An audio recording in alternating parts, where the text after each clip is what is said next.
Hello, everybody. I am CV Garcia, and I'm a PhD student at Kent State University. For this instructional guru video, I'm going to be talking about Richard Meyer and his cognitive theory of multimedia learning. Okay, let's begin. Richard E. Meyer is a psychologist and a distinguished professor that works at the University of California in Santa Barbara. In 1997, he obtained his PhD in psychology from the University of Michigan and has worked at UC Santa Barbara since 1975. Throughout his professional career, Dr. Meyer has attained numerous recognitions and awards. In 2000, he was a recipient of the E.L. Thorndike Award for his achievements in educational psychology. In 2008, he was the winner of the Distinguished Contribution of Applications of Psychology to Education and Training Award from the American Psychological Association. And from 1997 to 2001, he was ranked as the #1 most productive educational psychology in his field. Throughout his career, he has written over 500 publications, including 30 books on education and multimedia topics.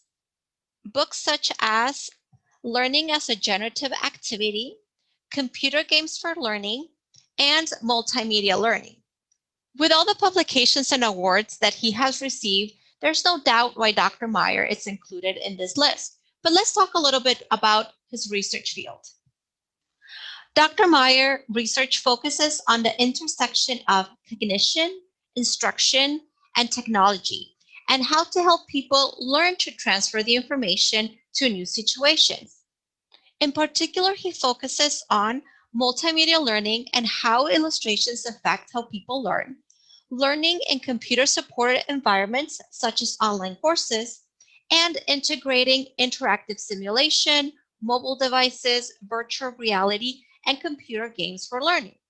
However, one of his most important contributions is the cognitive theory of multimedia learning. His theory is based on the idea of building meaningful connections between words and pictures, and it has 3 assumptions. Number 1, the dual channel assumption. This assumption explains how learners use 2 separate channels for processing information, the auditory and visual channel. Number 2, the limited capacity assumption. Here we understand that our students have a limited capacity for the amount of information they are able to receive before they get overloaded. Number 3, the active process assumption. Learning is an active process where learners filter, organize, interact, and integrate information. If meaningful information is to occur, we need to engage both the auditory and the visual channels in an active process. This image nicely summarizes the stages and cognitive processes involved in the cognitive theory of multimedia learning.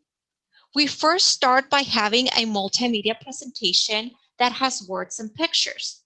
In the second stage, the learner's ears and eyes capture the information and filter certain words and images. It is more effective to have words and pictures that relate to each other for effective learning.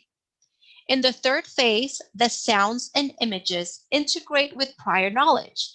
Then the brain organizes the words and images, and the learner creates new memories. So how can we apply this information to the instructional materials that we create? In addition to his theory, Meyer provides 12 principles on using multimedia for e-learning.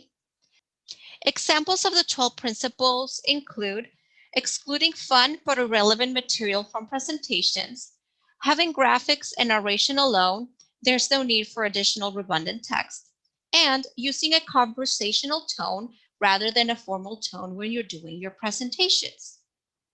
Okay, guys, this has been a very short summary of Dr. Richard Meyer and his accomplishments and a brief explanation of his cognitive theory and multimedia learning.